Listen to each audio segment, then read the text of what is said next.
I pushed open the door with my elbow balancing the tin of cookies in both hands. The cold hit my neck. Inside, the fireplace crackled. Warmth, laughter, music. No one turned. I stepped into the kitchen. "Brought your favorite oatmeal pecan," I said, placing the tin gently on the counter. Lena didn't look up from the wine glasses. "Oh, that's sweet. You can leave them in the garage fridge, though. Too much going on in here." She smiled. It didn't touch her eyes. I carried the tin back out, past the crowded living room. People everywhere, Darren's in-laws, their cousins' neighbors I didn't know. A baby shrieked in the background. In the garage, it smelled like paint and old cardboard. I placed the cookies between a tray of deviled eggs and a sweating fruit platter. Back inside, I stood near the doorway, unsure what to do with my hands. Mom Darren waved me over. "We're just about to toast," a spot opened at the far end of the room. No chair, just space to stand behind Lena's aunt. I slid in quietly.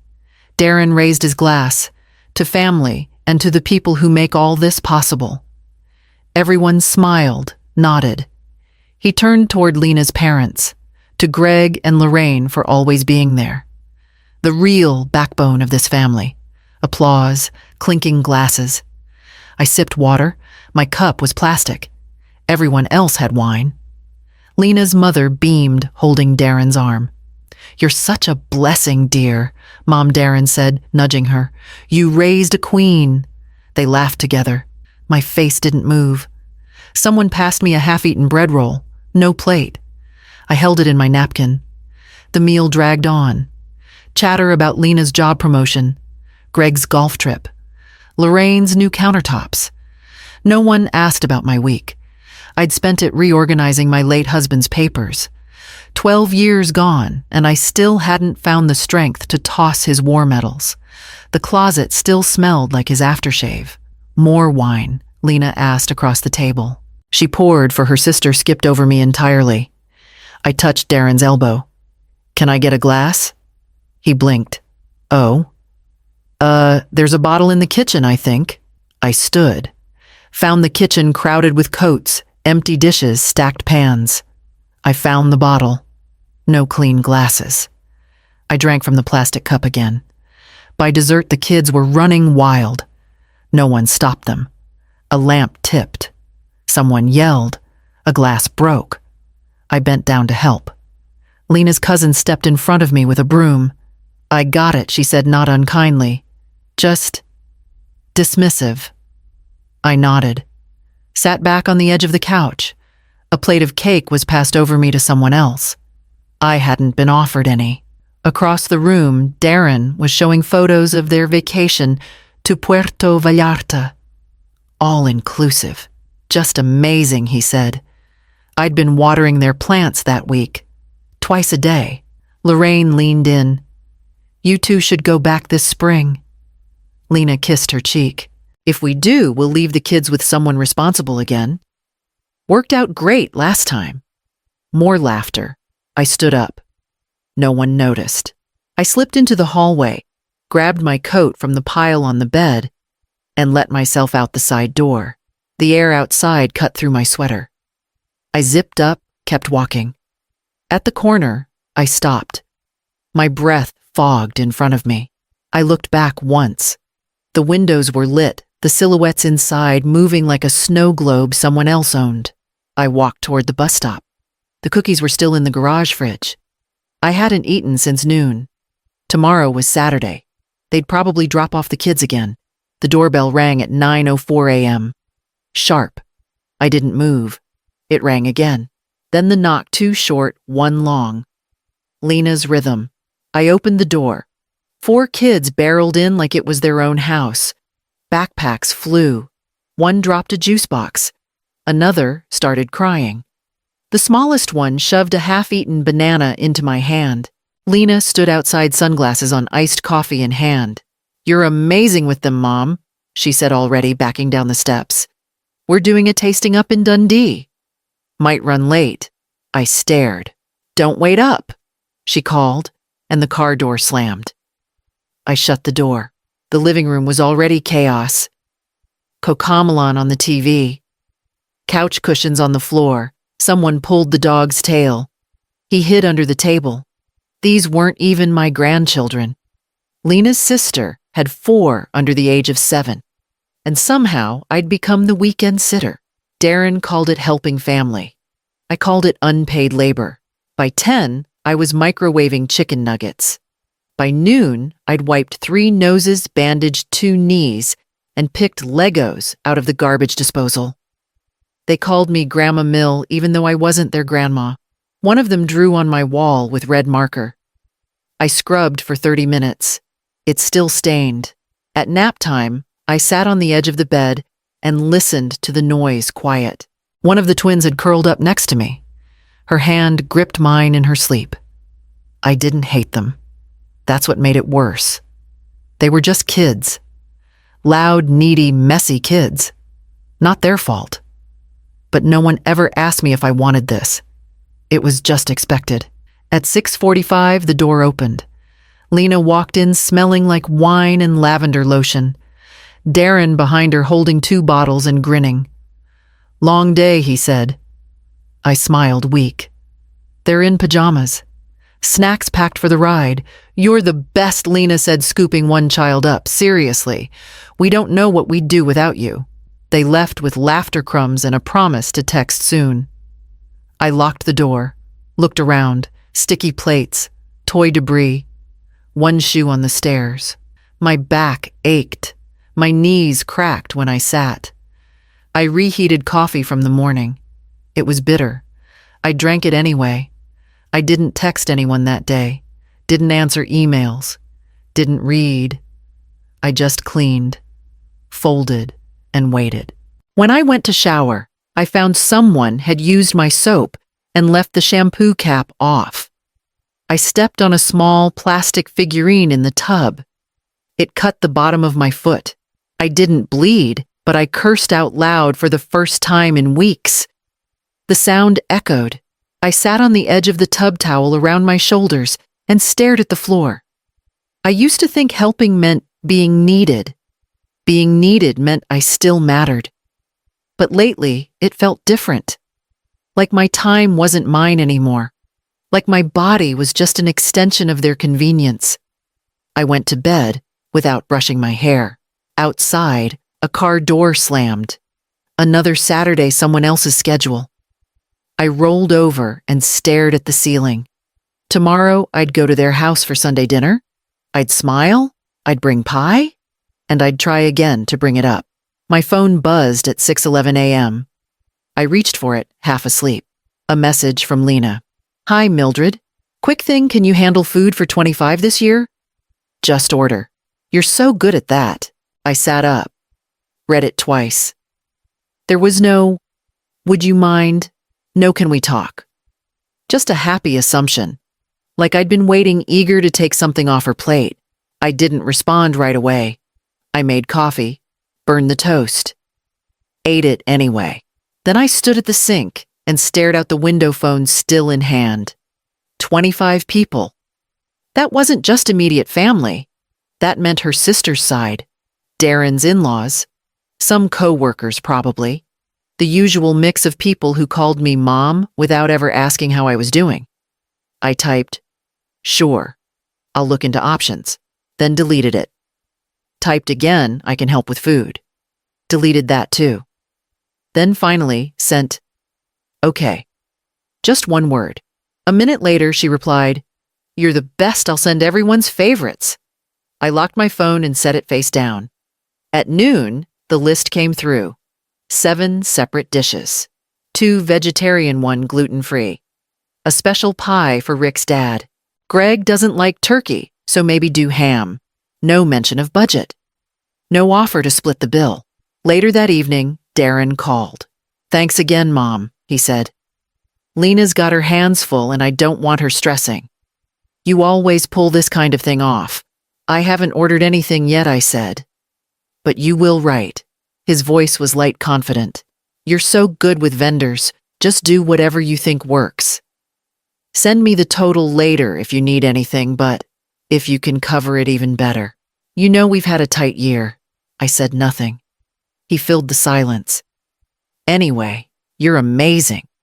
Gotta run. The line went dead. I stared at the phone.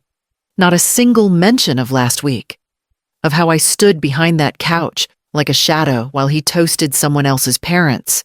Of how I left without a plate or a goodbye.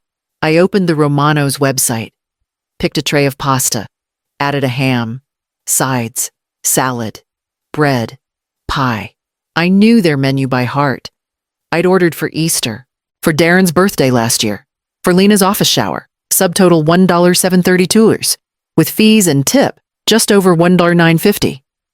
I paused, removed one dessert tray, dropped it to $1.830. Not that it mattered. I pulled out my card, clicked pay. Confirmation buzzed my inbox. I shut the laptop and sat still. The room was quiet except for the hum of the fridge. My coffee had gone cold. Again. I pulled the blanket off the couch and sat down, wrapped in it. My hands were shaking, not from cold, but from something else. Something heavy. Something I didn't have a name for yet. I didn't mind giving. I'd always given. But this wasn't a gift. This was expected. Assumed. Taken. And no one said thank you. The fridge clicked off. I stared at the closed laptop. The catering was done, locked in, paid for. They'd celebrate, eat, drink, smile. And I'd probably be in the kitchen or upstairs with the kids or clearing plates same as every year. Unless I changed something. Unless I stopped waiting for them to notice. I pulled into their driveway with the heater on full blast. 3 gift bags sat on the passenger seat. One for each kid labeled with glitter pens I'd bought months ago. Inside handmade scarves, small puzzles books I'd found on sale and wrapped with care. I'd even baked a batch of shortbread for Lena's sister's twins. It felt silly now, but I'd tied each one with red string. I texted outside with gifts. Can I bring them in? Seconds passed. Then a ping. Lena. Hey, house is a total mess right now. Just leave them on the porch. No emoji. No thanks. I didn't move. My hands stayed on the wheel. The engine hummed. It had rained earlier and the sky was still heavy. The wreath on their door leaned to one side like even it didn't want to be there. I got out. Set the bags neatly by the porch steps. Pressed the doorbell and waited just in case. No one answered. I climbed back into the car. Shut the door. The heat had stopped. I opened my thermos. The coffee inside was lukewarm, bitter, tasted like metal. Still, I drank. Sip after sip just to do something. Just to hold something warm. They were home. I could hear music from inside some holiday playlist with fake jingle bells and bright vocals. One of the kids shrieked. A laugh followed. No one opened the door. I sat for 20 minutes. No one came out. Eventually, I lowered the sun visor and looked at myself. Face pale. Eyes lined. Lipstick half faded. I looked tired. Older. Like I didn't belong here anymore. Like I was waiting to be needed but no longer invited. I reached for the tissues in the glove compartment, found a crumpled one, and pressed it to the corner of my eye. It wasn't one thing. Not the cookies in the fridge. Not the catering. Not even the porch drop-off. It was the accumulation, the weight of small dismissals, the smile through gritted teeth, the way Lena called me mom only when she wanted something done, the way Darren stopped noticing the way my hands shook when I carried too many bags inside. It used to be different. Used to be Darren called every Thursday just to say hi. Used to be Lena invited me for coffee without an agenda. Used to be holidays meant I belonged, not just contributed. Now it was pick up, pay, drop off, disappear. Motherhood had turned into a service. My value measured in casseroles, babysitting, and convenience. I drank the last of the coffee. Cold now, sharp, unpleasant. I placed the thermos on the floor of the car, started the engine, and reversed slowly out of the driveway. No one noticed. As I reached the stop sign at the end of their street, my phone buzzed again. Darren, thanks for dropping the gifts. We'll give them out later. That was it. No call, no voice. Just a throwaway line while I was still within walking distance of the porch. I didn't answer. I drove home with both hands tight on the wheel, feeling every turn in my wrists. The gifts were gone. The visit was done. But something in me stayed clenched, quiet, waiting. The next morning, I opened my laptop and logged into my Romano's account.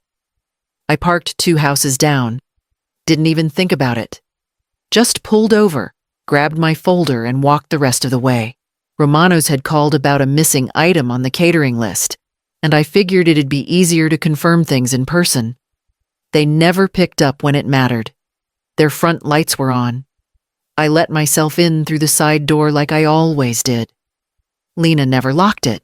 "Your family," she once said. "Come and go anytime." I stepped into the mudroom, wiped my shoes, tucked the folder under one arm, and moved quietly through the house. The kitchen smelled like cinnamon and bleach.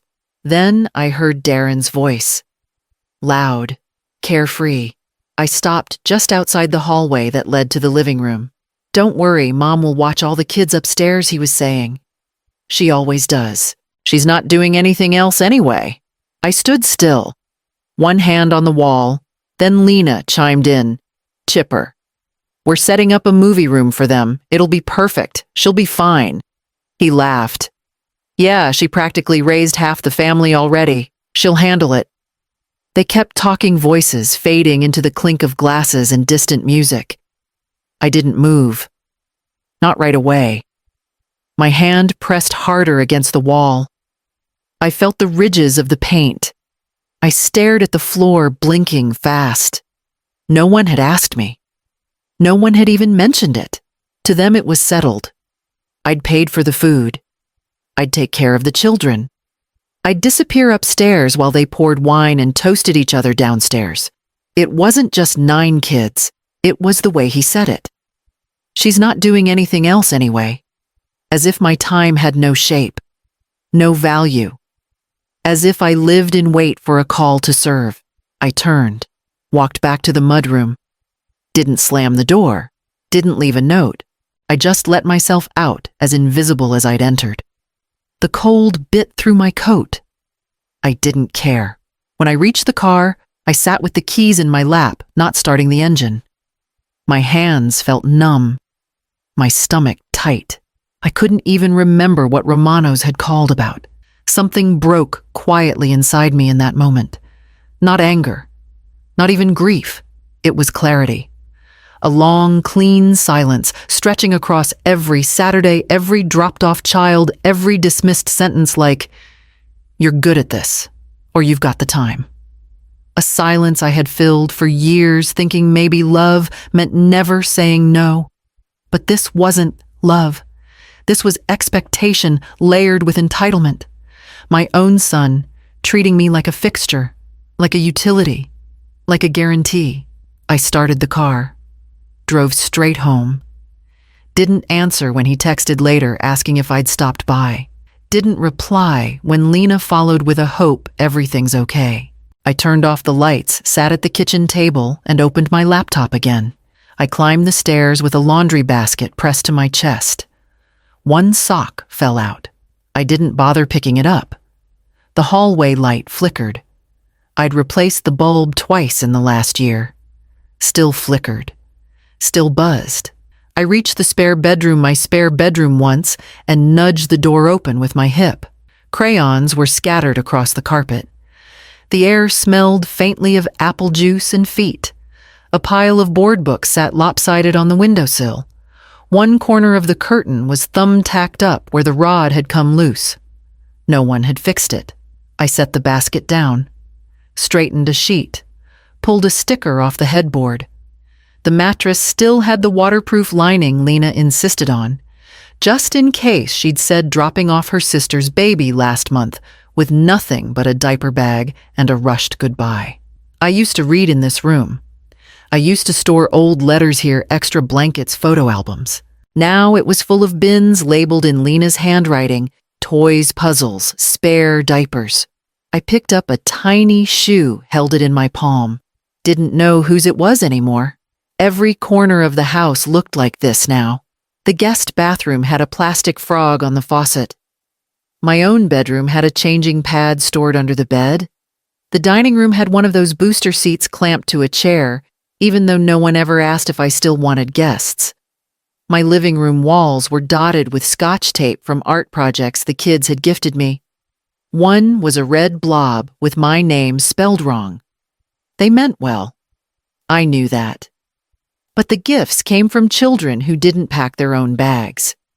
Children who were told, "You're staying with Grandma Mildred. She loves having you."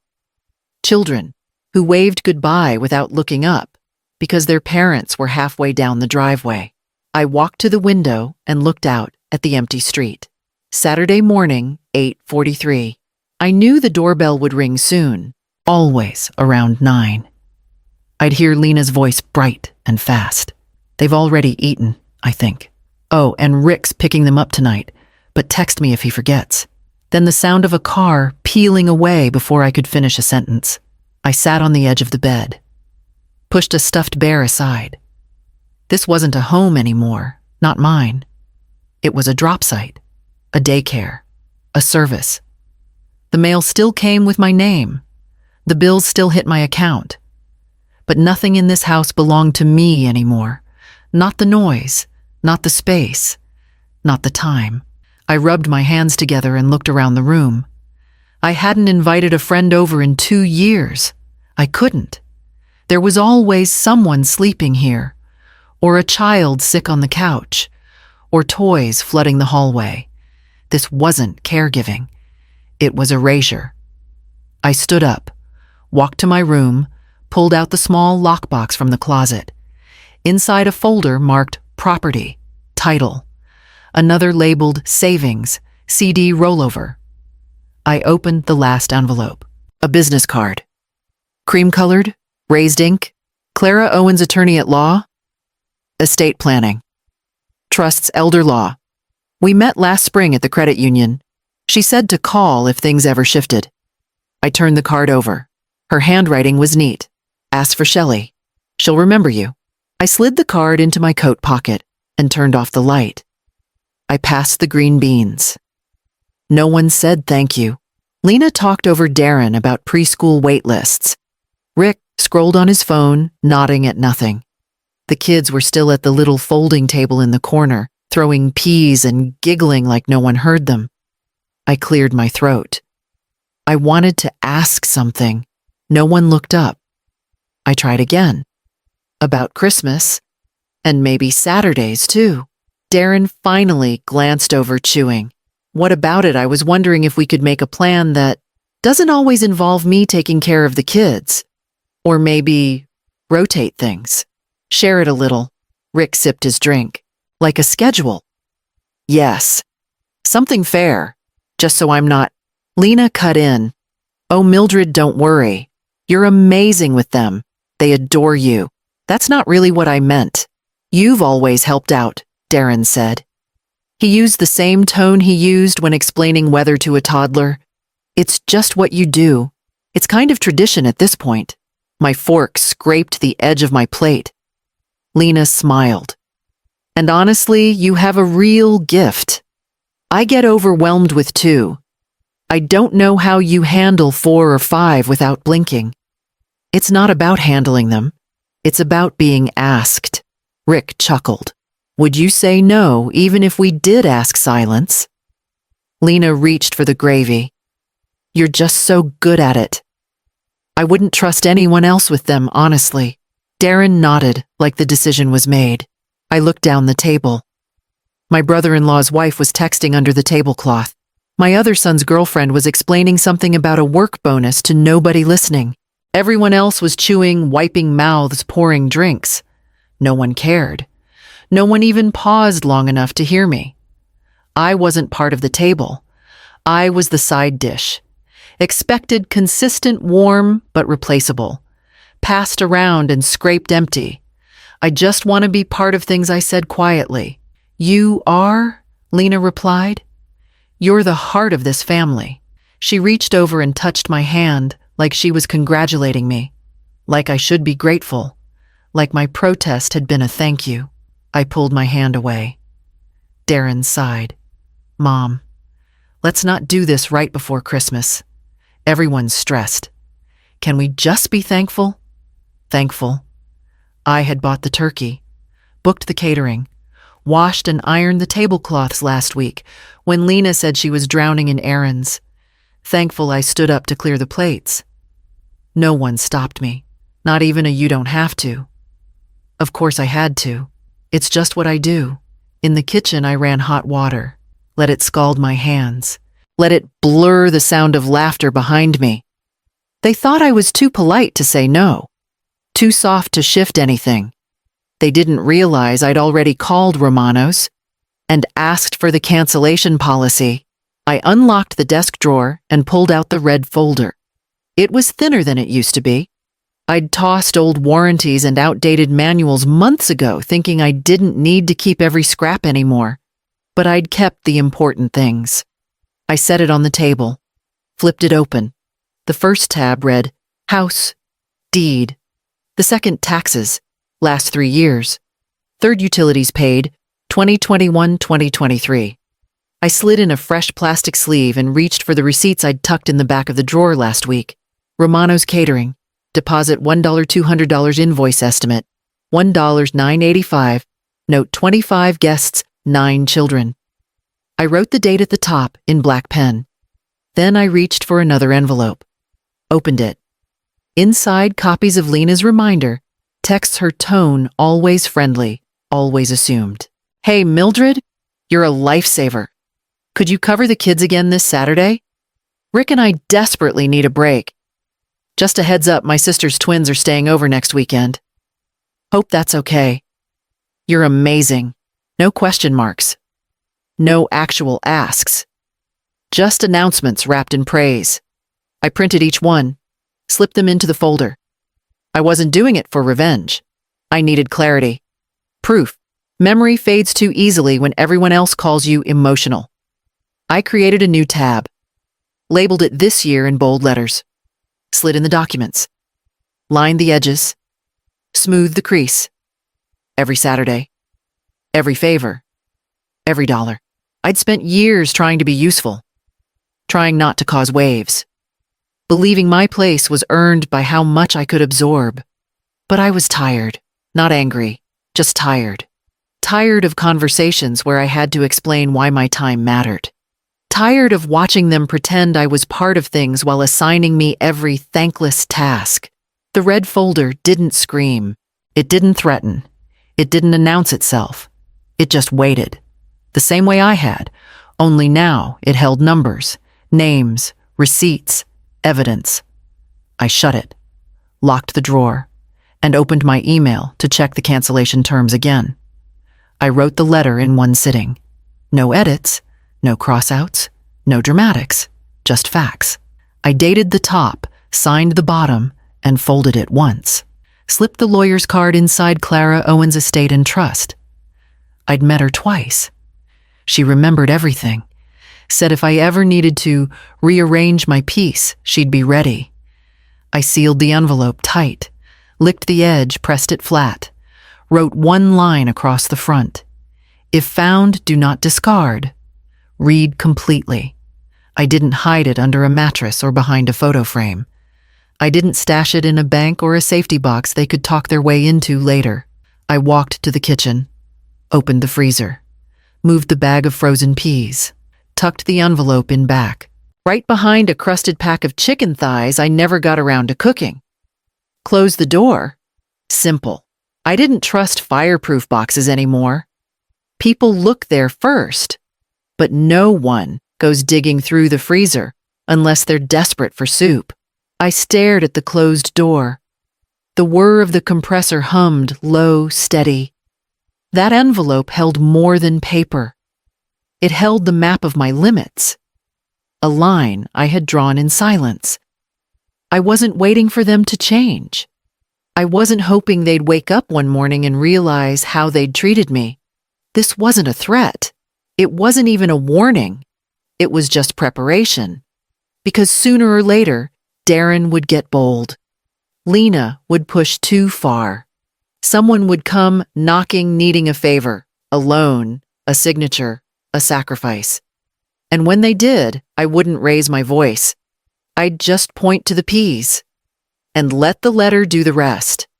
I pulled the catering folder from the drawer again and checked the terms. One last time, 72 hours. Full refund minus a $200 admin fee. My thumb hovered over the phone. Still 3 days left. No rush. I opened the Notes app on my phone. Scrolled back to last spring. The call log with Clara. A voice memo from our second meeting. Put yourself in writing, she'd said. When you're silent, they shape the story. Don't let them. I played that line again, then reached for my keys. I picked up the phone and dialed. The ringtone buzzed once, twice. Romano's Catering. How can I help you? This is Mildred Ames. I have an order scheduled for December 24th. I need to cancel it. A pause. Papers rustled. Yes, ma'am, I see it here. Holiday menu. 25 guests full service. Are you sure you want to cancel? We're just a few days out? Yes. I'm sure. There will be a cancellation fee. $200 non-refundable. You'll receive a partial refund approximately $800. That's fine. We'll process it today. It should post within 3 to 5 business days. Thank you. I hung up. No hesitation. No second thoughts. The money stung, but less than the thought of funding a holiday I wasn't welcome in. I set the phone down, folded the confirmation email into my folder under the new tab. This year. I stood in the kitchen a while longer, staring out the window. It was already dark. The neighbor's porch light blinked against frost-covered steps.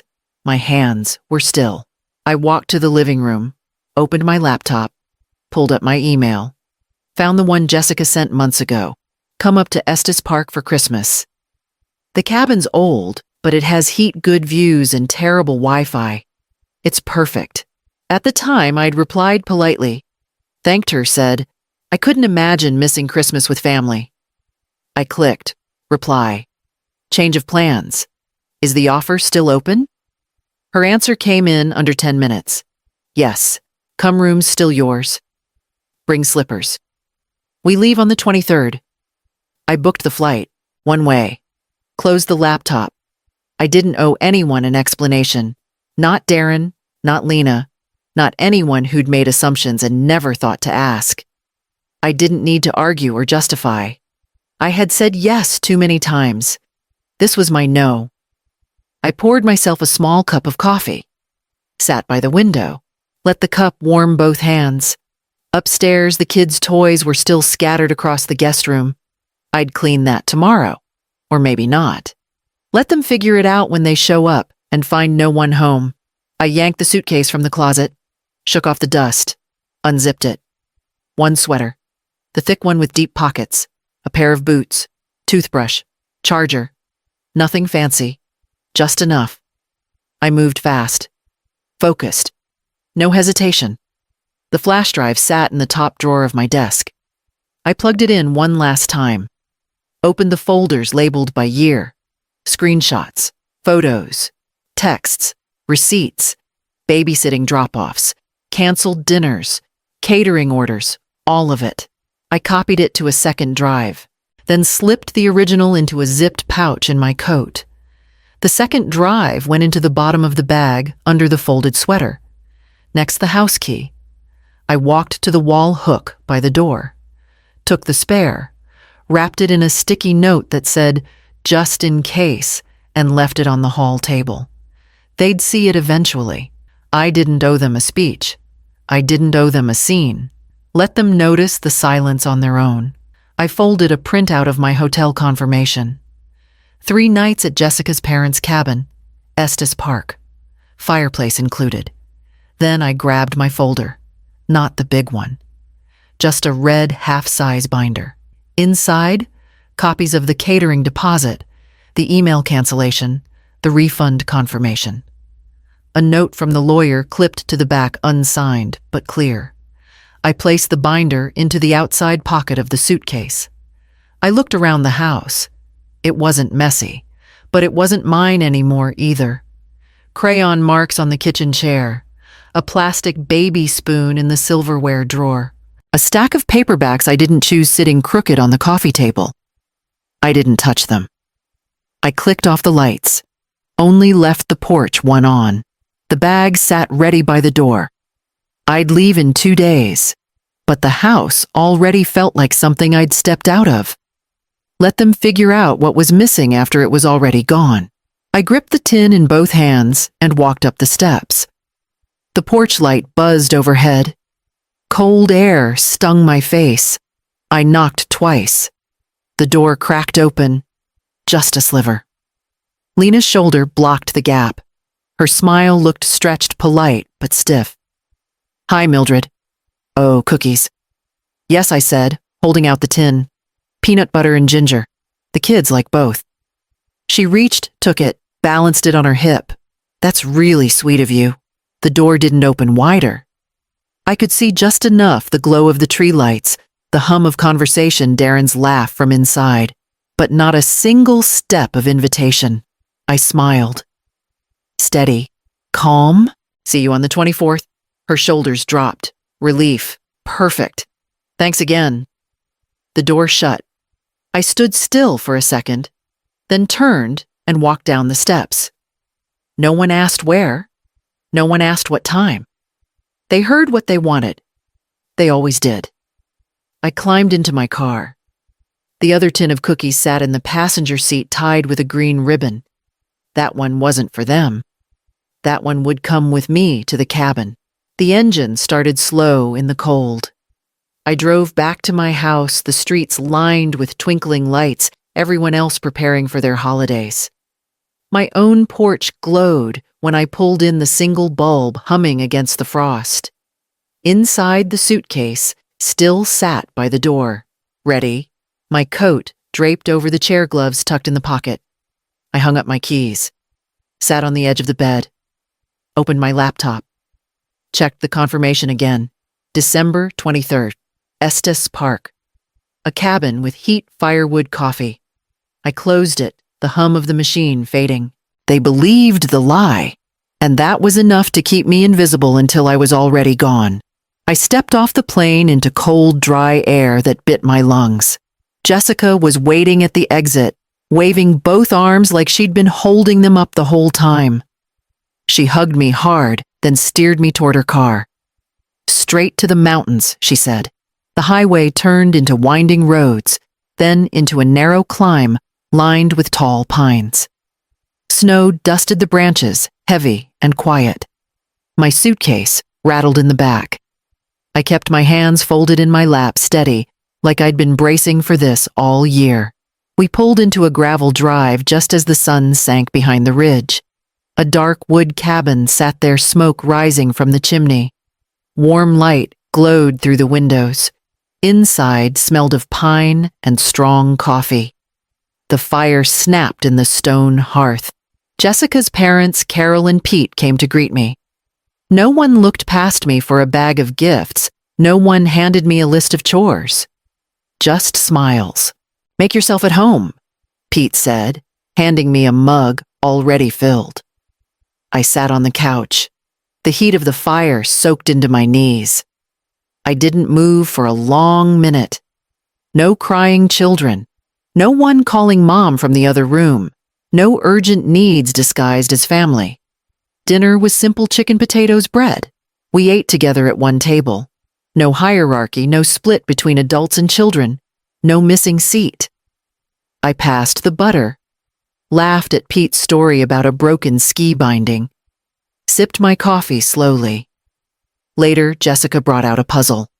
Carol turned on a radio station that played soft jazz. We all stayed in the same room. No one vanished and left me with the noise. The silence was steady, not heavy. It didn't demand anything. It just held. When the fire dropped to embers, I climbed the stairs to the room they'd made for me. The bed was already turned down. A folded quilt. A lamp casting amber light. I set my suitcase by the wall, pulled off my boots, sat on the edge of the bed. For the first time in years, I didn't feel like I was on call. I didn't feel like someone was waiting for me to pick up the slack. I lay back the quilt heavy and warmed the fire downstairs, still crackling faintly. And when the phone buzzed on the nightstand, I didn't reach for it. The phone lit up again. Darren's name flashed across the screen. I let it ring once, twice, then answered. "Mom, where are you? The food never came. Do you hear me?" Nothing showed up. "The kids are going wild." Lena's screaming, "This is a disaster." I took a slow sip of coffee, leaning back in the chair near the fire. Jessica's family kept playing cards at the table, their laughter faint under his shouting. "I'm in Colorado," I said. He went silent. Then his voice cracked. "What do you mean, Colorado? You're supposed to be here. You ordered the food, I canceled it." "You what?" "4 days ago. Refunds already processed." His breath hissed through the phone. I could hear chaos in the background, children yelling, Lena shouting orders, chairs scraping across the floor. "Why would you do that?" "Everyone's here. They're starving." Uncle Mike's furious. Aunt Linda's asking questions. "You just left us." "No," I said. Calm, steady.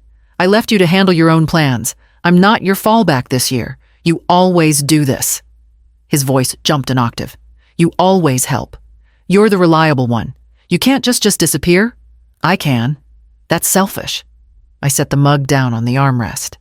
"No, Darren. What's selfish is assuming I'll spend every holiday babysitting so you can relax. What's selfish is using my money and my time like they belong to you." A slam echoed in the background. Then Lena's voice, sharp cutting. "Put her on speaker." I heard the click. Then both of them at once. "Mildred, how could you?" Lena shrieked. "We promised everyone dinner. We told them you'd take the kids upstairs. You've humiliated us." "You did that yourselves," I said. "You're their grandmother," Darren snapped. "This is what family does." "No," I said. "This is what you decided I would do?" "You never asked." Their voices overlapped, frantic. Accusations, guilt, anger. I let them burn themselves out. Then I spoke low and clear. "You'll have to take care of them yourself this year." Silence. For the first time, neither of them had words ready. I ended the call, set the phone face down on the table. The fire popped. Jessica passed me a fresh mug, warm and steady in my hands, and somewhere far away, my family finally realized I was gone. I landed late on the 28th. 1 suitcase. A quiet ride from the airport back to my house. The air inside was cold, still untouched since I left. I turned on the heat, unpacked slowly, and sat at the table with coffee until the silence felt steady again. On the 29th, the pounding started. Hard, sharp, not a knock. I opened the door. Darren stormed past me, first jaw tight, voice already raised. Lena followed her coat, unbuttoned, her arms crossed like armor. Her sister Marla trailed behind, lips pinched, eyes sharp. They didn't ask to come in. They assumed. "You humiliated us," Darren said. "Do you have any idea what people are saying?" No food, no plan. Kids screaming everywhere. Everyone left early. "You embarrassed the family?" Lena added, her voice rising over his. "We looked like fools in front of Rick's parents, his brother, everyone. And you did it on purpose." I didn't argue. I walked to the table, set down the red folder, flipped it open. "Sit," I said. They hovered. I began without them. First tab, catering receipt. The signed invoice, the $2,000 deposit, the list of requested dishes. "Canceled on the 20th, I said. "Refund processed on the 21st. "You assumed I'd pay, but you never asked." Darren's face tightened. He didn't speak. Next tab, texts. Printed copies. Lena's bright notes. Dropping them off. "You're amazing. Couldn't do this without you." Every Saturday logged. Every weekend taken. Lena leaned forward. "That's not proof of anything. You could have said no." I slid another sheet forward. Audio transcript. Darren's voice. She's not doing anything else anyway. Laughter in the background. Lena's words clear. We'll set up movies upstairs. She'll be fine. Their faces dropped. Marla opened her mouth, but I spoke first. That was the night I came by with catering questions. You thought I didn't hear. I pulled out the last tab video stills. A saved clip on my phone played low across the table. Lena, at a barbecue glass in hand, smirking Mildred's basically free labor. Don't know what we'd do without her. Lena's cheeks flushed. You were recording me, I was listening, I said. For once. The room went quiet. Darren shifted eyes locked on the table. Marla pressed her lips tighter, like she might swallow her tongue. I closed the folder with one hand, rested it flat on the wood. You made me your help, I said. Not family, not a guest. The help. And I'm done. No one spoke. The silence stretched. I leaned back in my chair, arms folded, letting them face what I'd put in front of them. I didn't move, didn't flinch. 15 seconds passed. No one spoke. Then it broke. You recorded us. You actually spied on your own family? Lena hissed. We were counting on you, Darren snapped. You knew how important that night was. You let everyone down. You don't understand what it's like, Marla added. 3 screaming toddlers and no plan. It was chaos. All 3 voices collided. Accusation hurt defense. Words flew across the room, overlapping, falling into one another like hail against a window. I stayed where I was. Arms crossed, jaw still. Lena's voice cracked first. You made us look stupid in front of the entire family. Do you know what Rick's mother said to me? I didn't answer. She said, maybe next time your mother-in-law won't sabotage Christmas. Darren stepped forward. You could have just told us how you felt. You didn't have to humiliate us. I did tell you, I said quietly. Every time you dropped off kids without asking. Every time I offered help and you took it like it was owed. He opened his mouth again, but I raised a hand. No. I stood in the kitchen. I sat at the table. I called. I texted. You didn't listen. So I stopped talking. The room settled into a low hum of breathing and sniffles. Marla dabbed at her eyes. Lena sank into the edge of the couch, arms wrapped around her stomach. You planned all of this, she said. Finally. Quieter now. The cookies. The see you on the 24th. You wanted to trick us. No, I said. I wanted to be left alone. I let you make your own assumptions. That part was easy. Darren looked around the room like he couldn't believe where he was, like something fundamental had shifted. You're our mom, he said, but it sounded less like an argument now and more like a question. I uncrossed my arms, stood straighter. Exactly. They didn't know what to do with that. Not guilt, not rage, not confusion, just silence again, but this one, heavier. For the first time in years, I didn't rush to fix it. I didn't smooth it over, didn't offer coffee, didn't offer comfort. They had arrived angry, certain. Now they sat still, waiting for something I didn't owe them.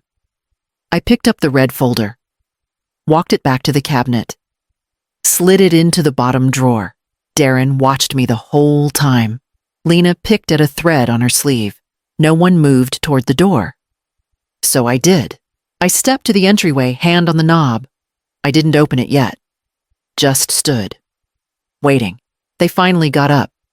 They didn't move right away. Lena glanced at Darren, then stepped forward. Maybe we got carried away this year, she said. Let's reset things. Darren chuckled weakly, like it might soften everything. Come on, Mom. You know we love you. Things got a little crazy, that's all. I didn't step aside. Love, I said. You handed me 9 children without asking. You sent me grocery lists and invoices like I was your assistant. You planned a party and locked me upstairs. Lena shifted. That's not fair. It's exactly fair, I said. You didn't ask. You assigned. We thought you didn't mind, Darren said, trying to smile. You're always so good with the kids. Good doesn't mean obligated. Marla folded her arms. You're making this a lot more dramatic than it has to be. I'm not making it anything. I just stopped participating. The silence grew again. No one liked standing in it. Darren stepped toward me. Okay, maybe we didn't handle things right. But can we just move forward? Define forward, I said. You come back, Lena offered. We include you more, treat you better, equal footing. Equal footing. I raised my eyebrows. When did I ever have footing to begin with? No one spoke. You want me back now that your party fell apart, I said. Now that the food didn't show up. Now that your guests left early and your kids tore through the house. Now I matter again. That's not what this is, Darren said. But his voice didn't carry much weight. I looked straight at him. Then why did you treat me like staff? He blinked. I changed diapers. I cleaned dishes. I paid for Christmas. I kept quiet while your wife laughed behind my back. And you knew. You let it happen. Over and over. He started to respond, then didn't. Lena cleared her throat. Look, we made mistakes. But we're trying now. Isn't that what matters? I stepped aside from the doorframe.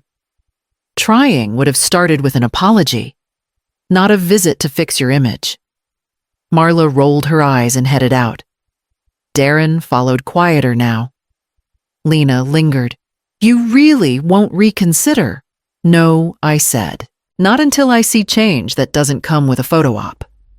She looked like she wanted to say something sharp but couldn't find the words, so I closed the door. Slowly, deliberately, locked it. Then I walked back into my kitchen. Boiled water, ground beans. Watched the drip. This time I poured just 1 cup. I pulled the folder from the kitchen counter, still warm from the sunlight.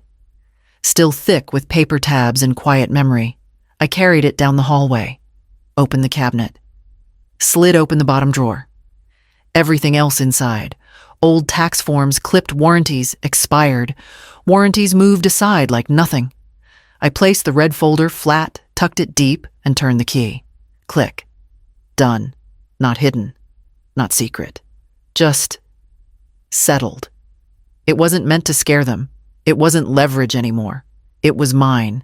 A record. A line drawn. I'd printed the transcripts from the voicemail, kept the restaurant cancellation email, slipped in copies of every receipt I ever paid on their behalf, gifts, groceries, catered dinners, back-to-school clothes. I didn't miss a single one. It wasn't revenge. It was protection.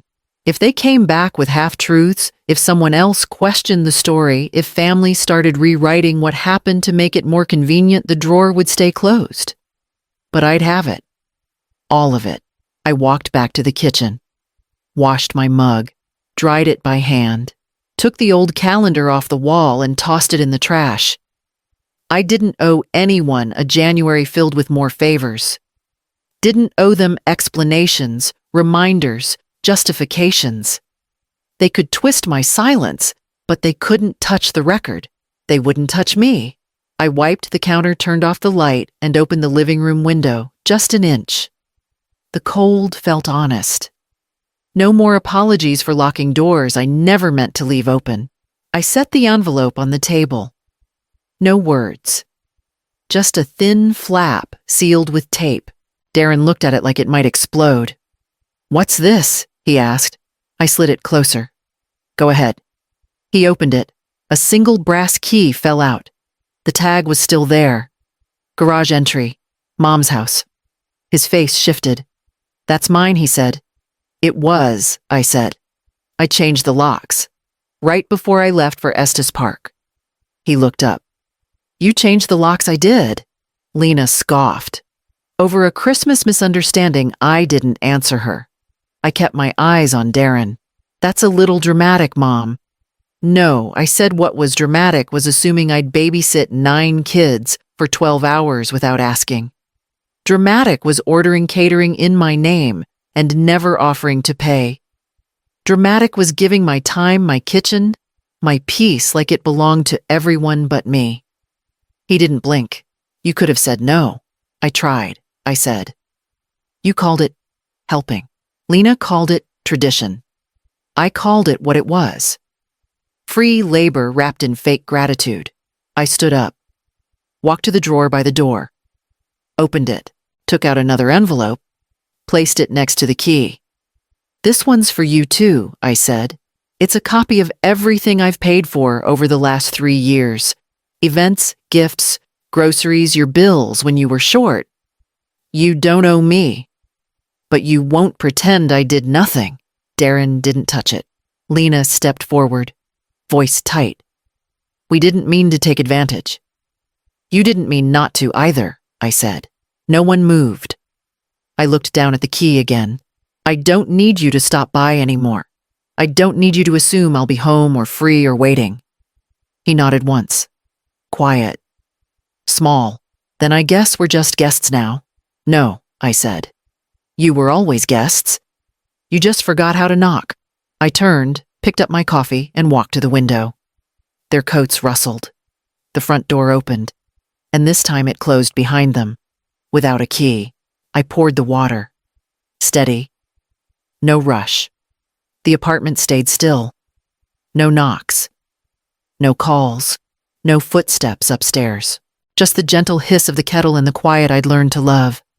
I scooped the grounds, stirred, waited.